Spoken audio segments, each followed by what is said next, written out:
কথা বলে না, কথা বলে না। এই ছেলেরা বলো, তুমি তোমার মা বাবার বৈধ সন্তান? কথা বলে না। তুমি অবশ্যই বলো না কেন? অবশ্যই তোমার মা বাবা, তোমার মা বাবা, তাহলে তুমি তোমার মা বাবার পবিত্র সন্তান, তুমি তোমার মা বাবার বৈধ সন্তান, তুমি তোমার মা বাবার বিবাহিত সন্তান।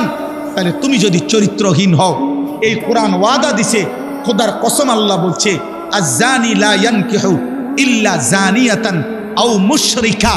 ওই হুজুর করে জিগাও, সূরা নূরের মধ্যে আছে, আল্লাহ বলছে কোন ব্যভিচারী পুরুষ, কোন চরিত্রহীন লম্পট পুরুষ, তার কপালে নারী যেটা জুটবে, আল্লাহ ওয়াদা দিছে ও বিবাহ করতে পারবে না। যদি করে তো সেই হবে জানিয়া, আরেকটা ব্যভিচারিণী নারী, অথবা মুশরিকা, মুশরিক নারী। তোর কপালে জুটবে আরেকটা 6 নম্বর মহিলা অথবা বেঈমান মহিলা।